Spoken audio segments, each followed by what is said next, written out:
A very good morning to you. My name is Daniel Mohammed. Welcome to Sports Check on this Monday morning. It is the 28th day of April, 2025. And, well, what are we looking at when it comes to the news this morning? The Office of the Chief of Staff and Head of the Public Service is looking at the second annual Regulatory Authorities and Agencies Conference. It's taking place at the University of Eldoret main campus in Uasin Gishu County. And the official opening is at 2:30 p.m. by Mr. Honorable Felix Kosgei, who's the Chief of Staff and Head of the Public Service. Meanwhile, the Deputy President, Professor Korir Kindiki, is inspecting ongoing construction works at the Yamo Dam in Marsabit County. And the commissioning of the Maralal Municipal Market in Samburu County, that's also taking place today. And later, joint cabinet committees will be meeting. So, and remember, it's also a back-to-school week, so lots of focus on that. And from the sporting side, all eyes now move to our under-20 men's team, who are making their debut at the under-20 AFCON. They are already in Egypt. All the build-up to that, before they play their first game on Thursday. That is part of the stories that we're going to be looking at. Well, on Sport Checks this morning, three things we'll be looking at. Number one, a lot of focus, by the way, will be on the youth. One, we're going to be talking about Tong Ilmudo. They had the East African Championship just last weekend, but won, and so we're going to be they're going to be joining us this morning, later just after 11 o'clock. And also beach volleyball.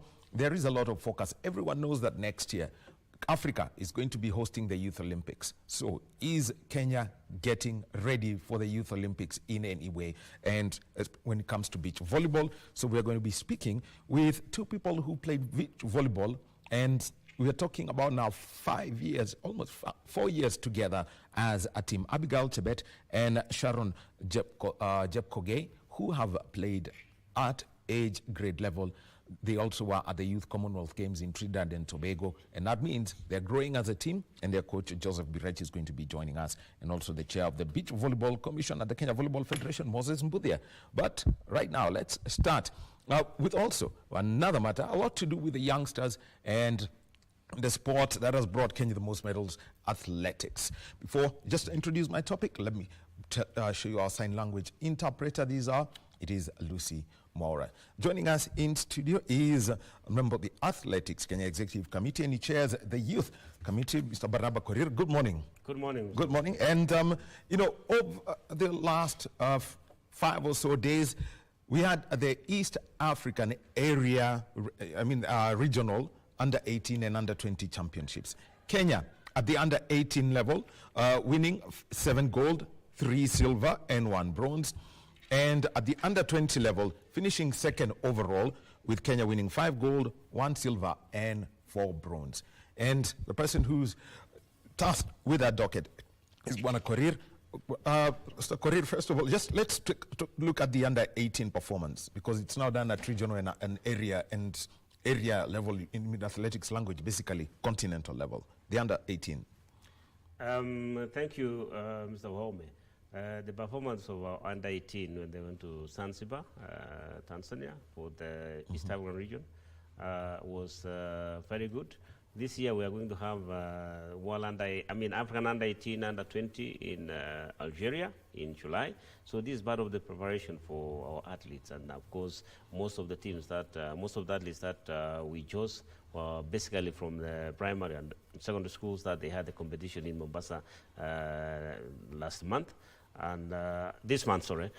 And you could see that the performance is good. We have had quite a number of preparation, especially during the camps, training, and partnering with the Ministry of Education has really helped us in nurturing talent from the grassroots. So we are doing well, and I'm sure that if you look at the performance, what Athletics Kenya has done, we have a very good future for our athletes. Well, the under-20 team, Uganda topped the medal, 6 gold, 9 silver, 4 bronze, Kenya 5 gold, a silver, and 4 bronze. And we have seen over the past 10 years, a slow rise of Ugandan athletics. How would you, look at the performance of the under-20s? Knowing that I think 2 years ago they were, just over a year ago they were at under-18 level. Now they have to graduate. Yeah, honestly, I think Uganda is also coming up very strongly. We have also been following the the structure they're setting up, especially kids athletics. We are actually at par now. We are preparing for the World Relays for the kids in May, and you could see that Uganda is coming up. Investment is going on very well. However, the performance of under 20, I don't want to say that we didn't do that well because you know, the change of dates and times for competition in Tanzania put us in a disadvantage because we were not able to really be at the top athletes. We gave the athletes that to get the experience. I don't want to sound alarm bells that they are really ahead of us. No, they have not even reached our level. But I want to give also credit to what they are doing, especially in preparations for the youth. So this is something also now they're catching up, trying to catch up with us.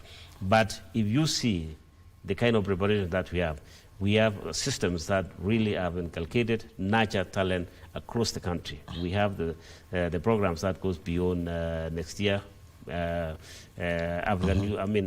Olympic youth games in Dakar. We are also now looking at 2028 LA games, and beyond that, even 2032. So any success for athletics has to be long-term preparation, despite the fact that we have the short term. But we want to transform athletics in this country to the extent that we have to have continuity and also the focus on how we can nurture talent continuously, working very closely with the schools, and then, of course, the camps that are set up all over the country. Actually, let me talk about these camps, because there was a lot of conversation about the camps and how and the growth and how you know, the structured development that, you know, Kenya everyone would like to see in athletics as a country.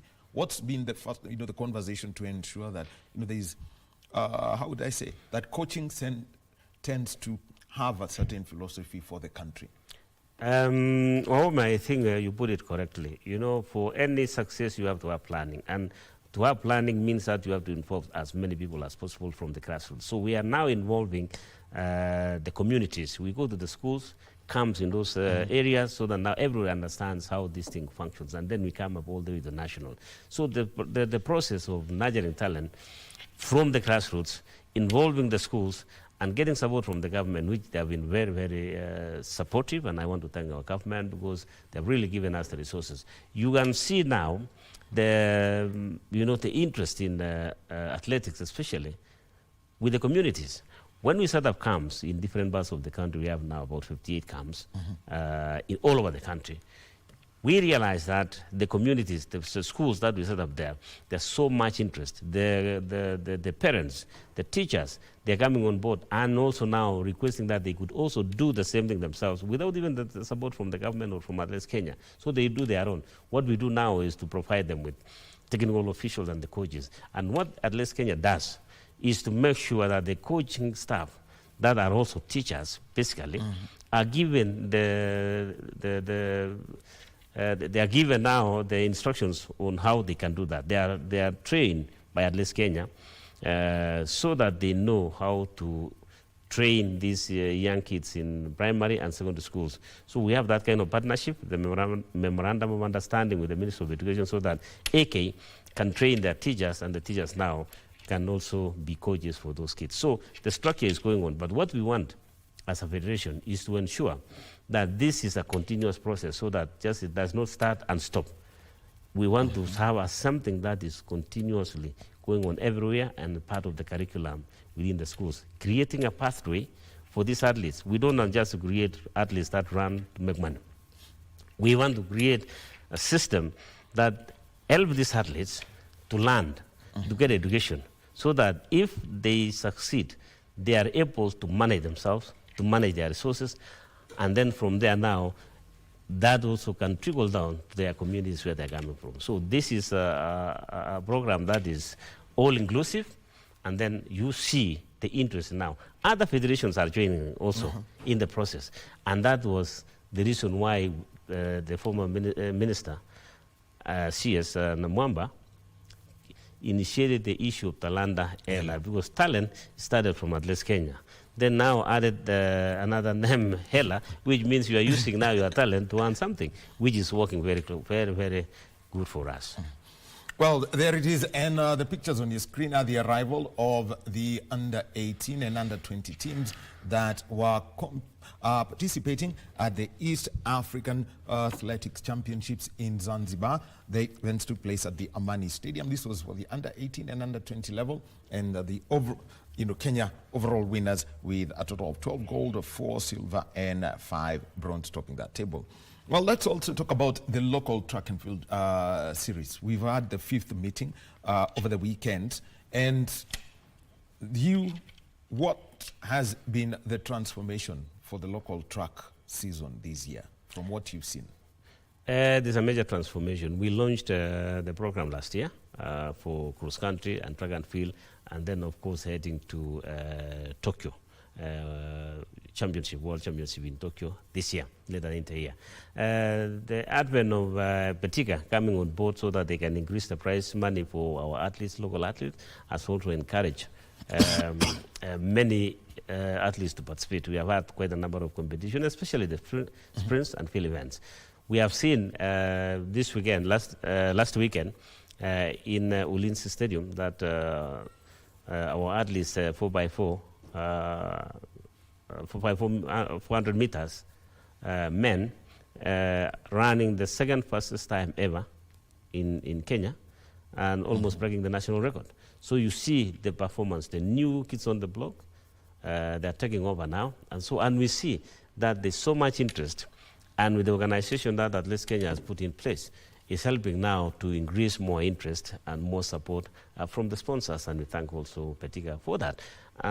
We have also sponsorship from AFSA in other areas, especially Kipko Classic, which is coming up soon. So this is the way that Athletics Kenya is trying to transform athletics. We want now to create a system that helps our athletes to earn a living through athletics, and that is exactly what's happening now. And competition is very tight. You have seen the performance of our athletes when they went to the first Diamond League in China. Yes. In China, and you see Beatrice Chebet, Faith Kipyegon running exceptionally well.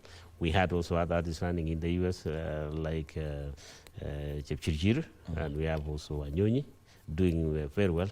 And when you look at their performance now, you know, the fear that we had before, saying maybe they might not live up to the expectation from the competition that we have seen from other athletes from other countries. Yes. We are confident that this is an early season.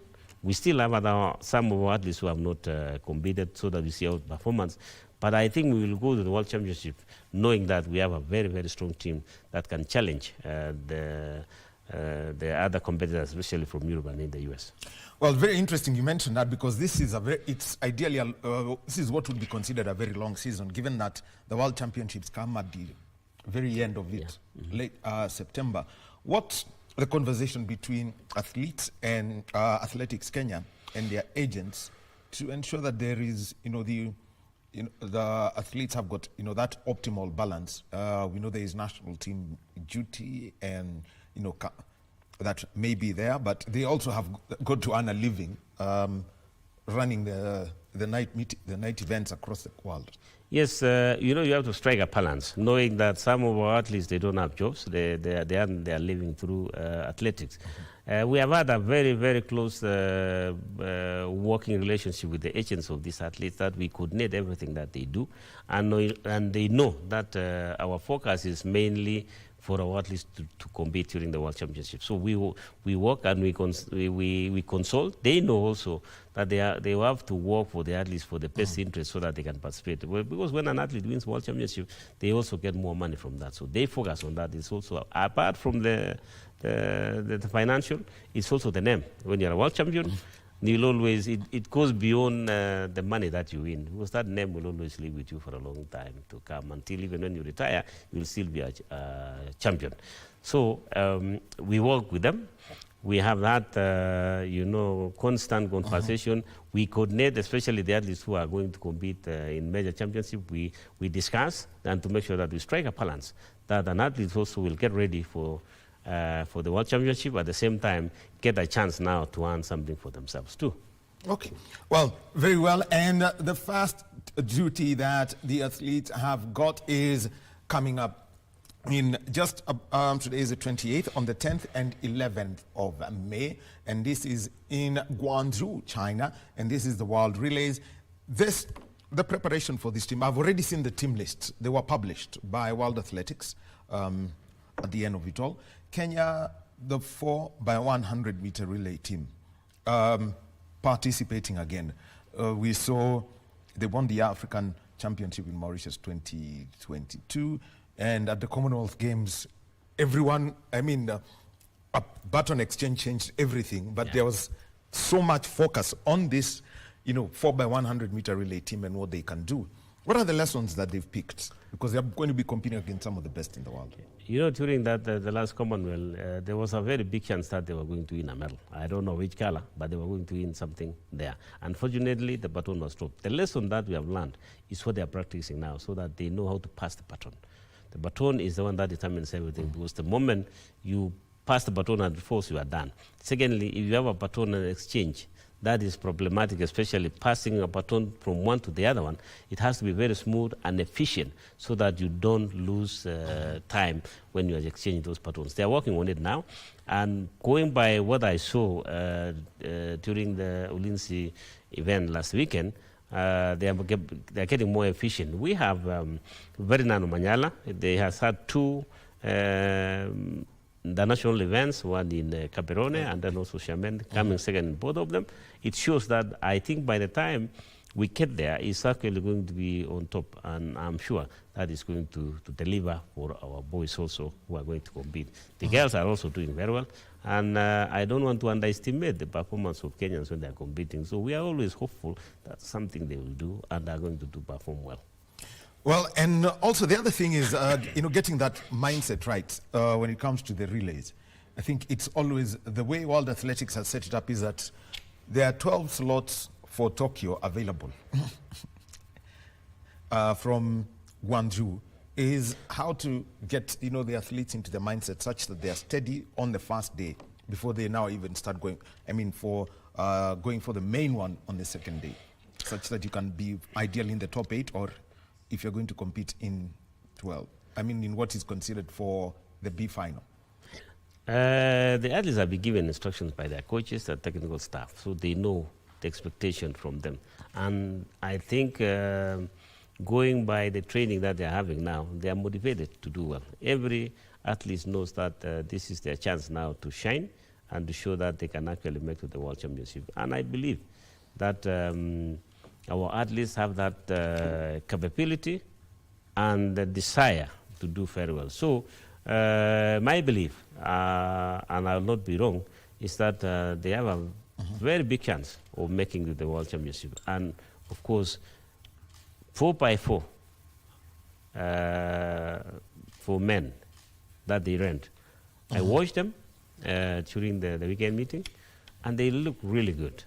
So if they maintain that and improve on what they are doing now, the chances are our relay team could also be a surprise to many countries. Well, it's very interesting, looking, when I basically look at the relays team, we've got the women's 4x4. At times I call it the police team. Kenya team. Yes. But heavily dominated by police. They've dominated that, and there is a very strong presence of it. How have this been growing, and seeing, how would I describe it? Seeing the, bringing Mary Mora back to how regional, even the 400.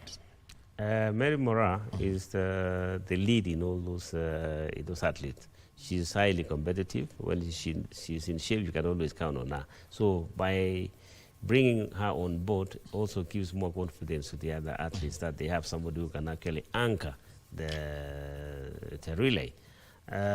It also will help her in preparation for the 800 meters during the World Championship. And going by the looks now, I saw also the way she was running. I think she's getting there.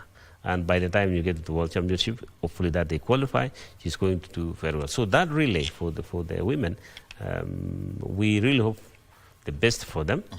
What I can only say is that let us give them the support that they need, and try to encourage them to run as as hard and aim for the position so that they can go to World Championship. However, the challenge now is to go through the World Relays, so they must do well. You remember the last one we went to it was in Japan also. Yes. They won a bronze medal. I think it was the mixed relay. They got a bronze, which was really something. We want also to have them on the podium for whatever medal that comes to this country. We will be proud of that. Well, look out for that. And given that it's going to be taking place in China, just know that by 4 p.m. East African time, most of these events are done, even when it's a night event. So we'll keep tabs on that. That's one we can't miss. The World Relays on the 10th and 11th of May. Well, also this year, your marathon selection team, I'm sure they're having a headache everyone would wish for. After we saw the performances in Boston, Sharon Lokedi and Helen Obiri, probably dominating the women's race. We saw John Korir win Boston also, in the process making history, where John and Wesley, the first brothers to have won that. London, Sebastian Kimaru Sawe, pushing very, very hard. We saw a great display from Jocelyn Jepkosgei, and then also we had the races in Hamburg. What's the outlook for the coaching staff? Because ideally it's around this time that anyone would identify who was going to don the kit. It's always very difficult for Kenya to choose whom to take.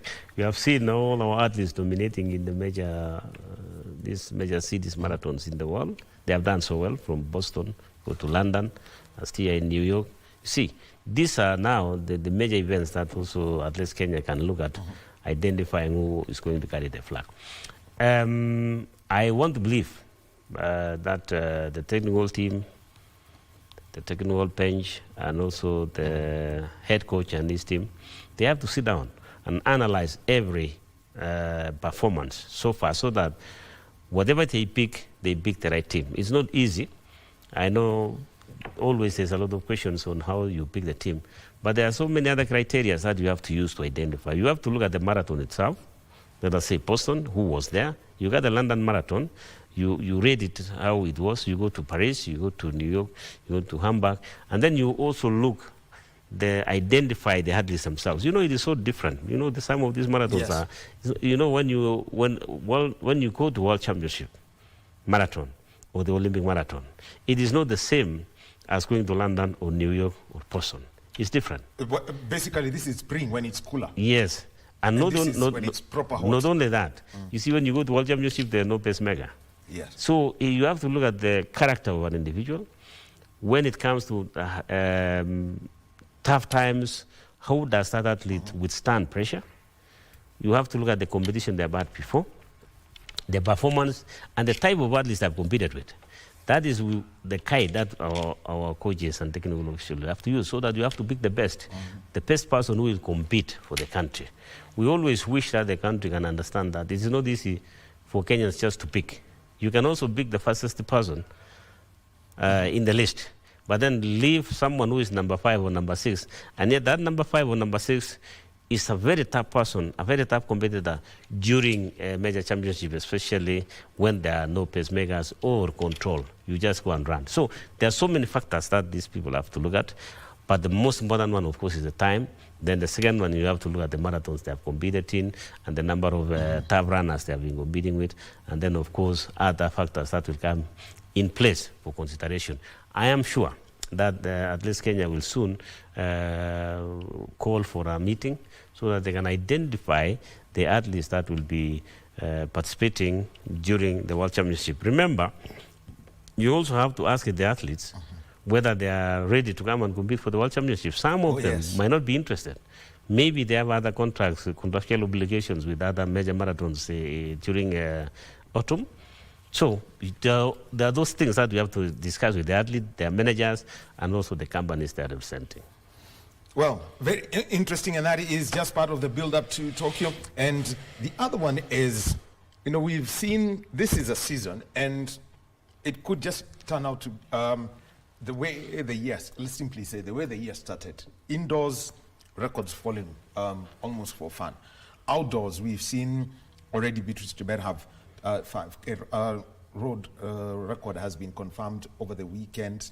The world record was broken by Agnes Jebet Ngetich, 10K running, women's only. And we also young Emmanuel Wanyonyi, Nelly Chepchirchir almost breaking the records.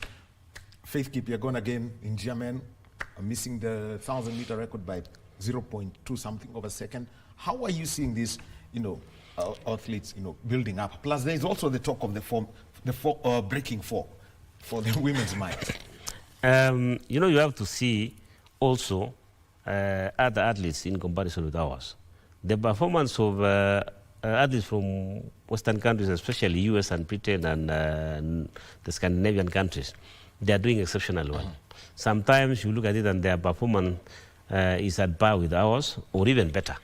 So what we see now, our athletes in their first competitions, it is, it makes you feel good because you see this is their first season, their first events, and they're doing so well. So you look at now the next 1 or 2 months, you will see complete transformation. I want to say that, and also to tell the Kenyans that athletics are completely changed. The transformative way of running, especially the new scientific shoes they're using, has changed everything. The dynamics is completely changed. There's so much interest in athletics, both on the road and on the track and field, which is good for the sport itself. But going by what our athletes are doing, I'm even more confident that they are going to do better even than last year. You look at their performance at this moment in time, and then you project the future. So by the time we reach July, you will see now what they will be doing. When it comes now to Faith Kipyegon, and the idea that she wants to break the 4-minute barrier, which is really something out of the ordinary. And I saw the way she was running in Xiamen. The only thing I can say is we pray for her. Because I am sure by that time... Bringing down 7 seconds in the mile. It's not flashing easy. 7 seconds in the mile is not an easy thing. It's almost like breaking 1 minute in the marathon, which is also very difficult. Yes. So those are microseconds. Now, if she can make that, then she would have made history. Because that one now, it is like when Roger Bannister broke the 4-minute barrier in the mile. That was somewhere in the 50s. Talking about what, 1958 or something? Yeah, around 58, in the 50s, Roger Bannister. People are still talking about that. It was history. It's like also like your Beson Dieke breaking the 27-minute barrier for the 10K. 10K, yes. Breaking the world record in the process. I can still see that picture. When he finished in Surrey, he sat down. He could not move. Because that was something nobody imagined that it could be done in that decade. But it was done. This one also for Faith, as a country, we have to rally behind her because that is a historic moment. And it is also like now, going back to what Eliud Kipchoge did, no human is limited. No human is limited. And it took 2 attempts in Monza, then Vienna. And Vienna. 2 attempts. So let us see what happens. But in those 2 times for Eliud Kipchoge, Kenya was something else. We were in the universe. Because now this is something that it cannot be done.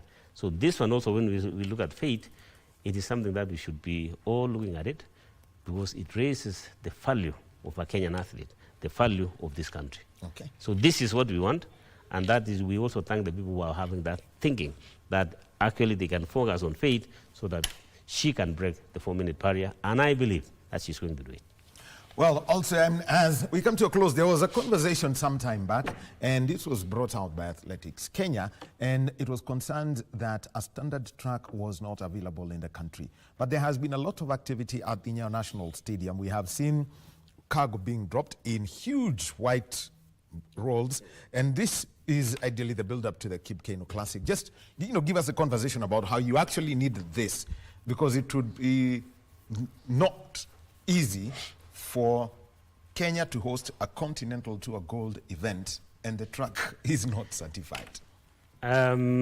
Yes, first of all, I want to thank the government for coming through, because at least Kenya, especially with our president, General Tue, has been following it up to make sure that that is delivered. Yes, it was brought from Mombasa through the conversation I had with the ministry, and also working very closely with the fund. That tartan was brought to Nyayo. We followed also last week every day until now. They have removed the old tartan. It was complete yesterday. The only thing remaining now is to have works on the venue to make sure that they level everything. The only thing that we are waiting now is the clue. When the clue comes, then the process is started. So we are very happy, and we are very, very thankful to the government for what they have done and to ensure that that will be there. Kipko Classic is an event in itself. It is the best event that we can have in this country, because we are working towards now transforming it to a diamond league. And for us to have a diamond league, then we have to have a certified track. We are going to have a certified track. And the support that we have already received from the government to organize the event is a blessing, and we are always grateful for what has happened. But we, as a federation, to make sure that that event is very successful. If you saw what was happening in Caperon, they were even marking it the day of the event. 1 hour to the event, they were still marking the stadium. Now, yes, we as a country don't want to go that direction. We want to finish our things properly. We have worked so hard to make sure that these events in this country is the level of international standards. We get the respectability so that tomorrow, when the country wants to host a world championship, the world will say, yes, Kenya can do it. So we can. We as a country can. We as a country of sportsmen and women, we love the sports, but then let us put action to the words we spoke. And I'm sure and proud that the work has already started, and we will not let down the people of this country by organizing one of the best events in the world. The last day of May, 31st of May. Yes. The last day. I think, let me also make it this request. You know, when we bring an event to this country, can our people come? Can they show up? Can they come and cheer their own athletes, their own people, so that they are proud, so that our athletes can also feel that they are at home and they are respected? Feel that stadium, feel Nyayo Stadium. We don't have to push you to come. Just come. And you have never charged rent? You've never sold tickets? We have never sold the tickets because we want even the children to show up. We want everyone to be there. The government is the one that pays for them, you see, so that they can come and watch. So the government pays for you to come. And is it difficult to walk in there? What do you want us to do for you so that you can come home? We will do the shouting. Okay. Thank you very much. Barnaba Korir is a member of the... so remember, the final weekend, we're talking about 31st of May, yes. Yes. 1 month to go. Yes, 1 month to go at the Nyayo National Stadium. That's where we're going to have the Kipko Classic, Kenya's leg of the Continental Tour Gold. The other one in Africa is in Botswana, and Rabat also have a Diamond League. So 3 major events, and the big stars will be there. Look out, it's always electric. And by the way, don't look for the final 2 hours. Think that it starts at noon and runs till 6. So it's 6 hours of brilliant athletics. Plus entertainment. And a lot of entertainment that comes with it. So look out for that. And yes, we shall be keeping tabs on that. But remember, the immediate one, 10th and 11th of May, World Relays, Guangzhou, China. Asante sana Bwana Korir. Thank you much. All right. So we are going to be taking a break, and when we get back, we'll be having a conversation about beach volleyball.